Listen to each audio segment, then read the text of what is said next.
دیکھو دائی کا اجر اللہ نے اپنے ذمے لیا ہے. نوح علیہ السلام نے اپنی قوم سے کہا ما اسألکم علیہ من اجر، میں تم سے اجر کا مطالبہ نہیں کرتا. سوال پیدا ہوتا ہے پھر کیا، ان اجری الا علی اللہ، میرا اجر کس کے ذمے ہے؟ اللہ. دائی کو اللہ بہت دیتا ہے. یہ رزق ایسی چیز ہے استغنا کے ساتھ جب آتا ہے نا تو چھپڑ پھاڑ کے آتا ہے. یہ آدمی بھاگتا ہے رزق سے اور رزق اس کے پیچھے بھاگتا ہے. وہ نبی صلی اللہ علیہ وسلم نے فرمایا جس نے آخرت کو اپنا اصل ہدف بنایا نا تو اتتہ دنیا وہی راغمہ، دنیا بھی ملتی ہے لیکن ناک رگڑتے ہوئے ملتی ہے، ذلیل ہو کے ناک رگڑ رہی ہوتی ہے، کہتی قبول کر لے ہمیں، لیکن ایسے ملتی ہے دنیا. اور ہم نے تو علماء کی زندگی میں دیکھا ہے جنہوں نے رزق کو لات ماری نا کہ دین کو اصل ہدف بنایا، رزق ایسا بھاگ رہا ہے ان کے کہ وہ حیران ہے کہ یہ ہو کیا رہا ہے ہمارے ساتھ. ایسا رزق بھاگتا ہے اس کے پیچھے، اور یہ ہر دائی کے ساتھ ہوتا ہے. تو اس میں کاروبار کو الگ رکھو، بالکل سمجھ رہے ہو. میں یہ نہیں کہہ رہا کاروبار مت کرو، یہ تو بیوقوفی حماقت ہے، بھیکاری بن جاؤ گے، ہر وقت منہ سے ڈالے ٹپکتے رہیں گی، یار ادھر سے کچھ جیب میں ہاتھ ڈالے شاید کچھ ہدیہ ودیہ نکال رہا ہو، ٹھیک ہے نا، یہ حالت ہو جاتی ہے انسان کی. تو استغنا کے ساتھ نبی صلی اللہ علیہ وسلم نے فرمایا کہ ایماندار تاجر قیامت کے دن پیغمبروں کے ساتھ ہوگا. میں تو تاجروں کو ایسا موٹیویٹ کرتا ہوں، میں کہتا ہوں تمہاری آمدن کتنی ہو، کہتے ہیں 3 کروڑ. میں کہتا 3 کروڑ میں کیا ہے 3 کروڑ کی آمدن؟ میں تو ایسے موٹیویٹ کرتا ہوں. لوگ کہتے ہیں آپ مولوی ہو کیا میں کہہ رہے ہو، مولانا تو کہتے ہیں 3 کروڑ ہو بھائی کیا کر رہا ہے، سارا کیا پیسوں میں لگایا رہے گا. میں کہتا ہوں 3 کروڑ کو 6 کروڑ بنا بھائی تو. وہ کہتے ہیں کس قسم کی باتیں کر رہا ہوں. میں کہتا ہوں بھائی مسلمان کے مضبوط ہونے سے اسلام مضبوط ہوگا. مسلمان کو تو صحابہ کرام جو مالدار تھے، وہ آپ کا کیا خیال ہے چھوٹے موٹے مالدار تھے؟ جامع رشید نے ایک تحقیق کی ہے کہ صحابہ میں جو مالدار تھے نا ان کے اثاثے کتنے تھے؟ 5 ارب روپے اس زمانے کے حساب سے. ان کے پاس جو چاندیاں تھی نا جن کی بالیت 5 ارب روپے کی بنتی ہے. حضرت عثمان جو 500 گھوڑے اللہ کے راہ میں دے رہے ہیں، گھوڑا لینڈ کروزر تھا اس زمانے میں، اس کا مطلب 500 گھوڑے تو اللہ کے راہ میں دیے، باقی تجارت تو ان کی چل رہی تھی ویسے ہی. اتنے مالدار لوگ، اس کا اسلام کو فائدہ ہوا کہ نہیں ہوا؟ تو اسلام تو تجارت سکھاتا ہے، اس لیے کہ تجارت میں پیسہ بہت ہے. اللہ نے پیسے کو اپنا فضل کہا ہے کہ جمعے کی نماز جب ہو جائے تو وابتغوا من فضل اللہ، پھر اللہ کے فضل کو تلاش کرو. جاؤ سمندر کو مسخر کیا لتبتغوا من فضلہ، تاکہ تم اللہ کے فضل کو تلاش کرو، سمندر میں روزی تلاش کرو، کنٹینر آئے تمہارے، ایکسپورٹ ہو امپورٹ ہو. یہ جو سمندر میں اللہ کہتا ہے نا کہ میں نے مال رکھا ہے، رزق رکھا ہے، اس سے مراد ہے بزنس، کیونکہ سمندری تجارت سے انویسٹمنٹ سمندری تجارت میں کم ہوتی ہے، ارننگ زیادہ ہوتی ہے. تو اللہ کہہ رہے ہیں میں نے سمندر کو مسخر کیا، تمہارے فرما بردار بنا دیا، تاکہ وسخر وہ کیا ہے وَلَهُ الْجَوَارِ الْمُنْشَآتُ فِي الْبَحْرِ كَالْأَعْلَامِ، پہاڑوں جیسے جہاز سمندر میں چلیں گے. کیوں؟ رزق تلاش کرنے کے لیے. تو یہ رزق کیسے تلاش ہو رہا ہے؟ کنٹینر میں مال جائے گا بھی اور کنٹینر میں مال آئے گا بھی. تمہارے کنٹینروں نے، یہ تو سمندر اللہ نے ہمارے لیے بنایا ہے، اور آپ یہاں گولے گنڈے کی دکان کھول کے بیٹھے ہوئے ہو کہ جب گولے گنڈے سے میرا گزارا ہو رہا ہے تو مجھے کنٹینر کی کیا ضرورت ہے؟ دیکھو گزارا کے لیے تو 2 وقت کی روٹی کافی ہے، شکر ادا کرنے کے لیے تو یہ ہے.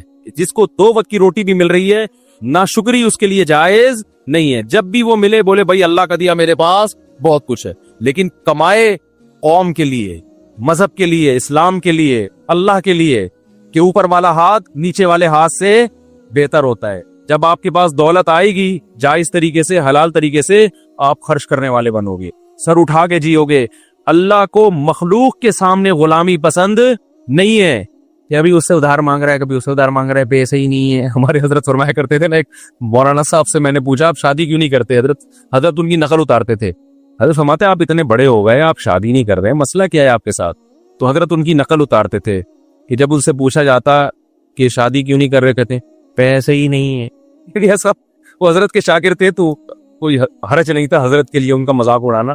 تو حضرت کو بڑا غصہ آیا کہ ایسا اسٹائل کیوں بنا رہے ہو، پیسے ہی نہیں ہے، یعنی یہ ناشکری والا اسٹائل ہے نا، یہ کیا کریں پیسے ہی نہیں ہے.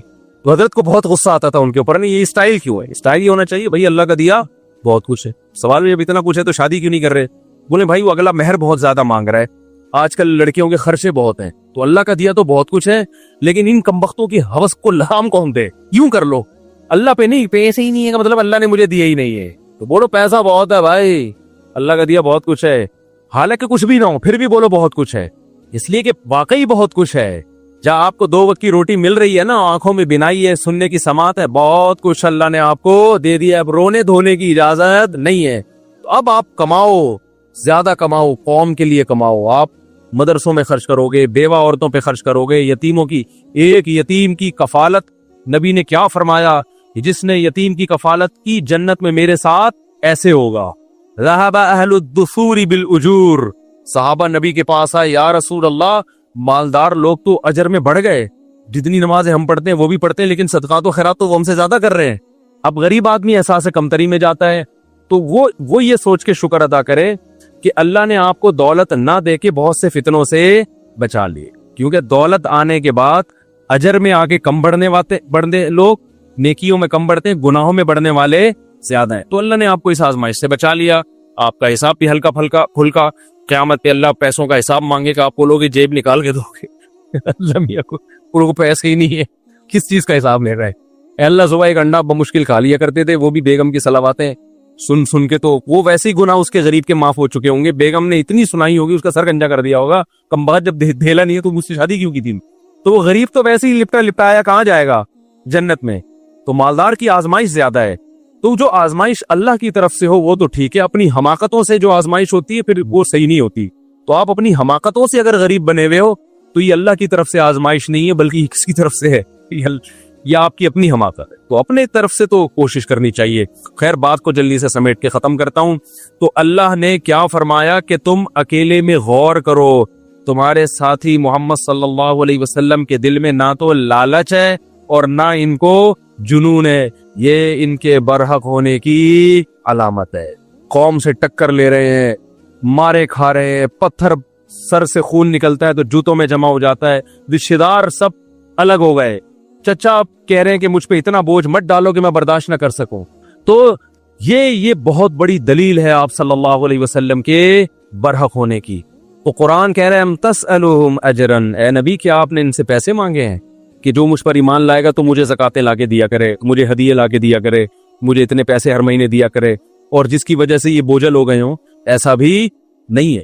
حتیٰ کہ دیکھو ابو طلحہ انصاری رضی اللہ تعالیٰ عنہ آئے نبی کے پاس، بس یہ واقعہ سنا کے بیان ختم کرتا ہوں کہ یا رسول اللہ، قرآن میں اللہ نے آیتیں نازل کر دی، لن تنالوا البر حتی تنفقوا مما تحبون، کہ تم نیکی کی حقیقت تک اس وقت تک نہیں پہنچ سکتے جب تک محبوب چیز اللہ کی راہ میں صدقہ نہ کرو۔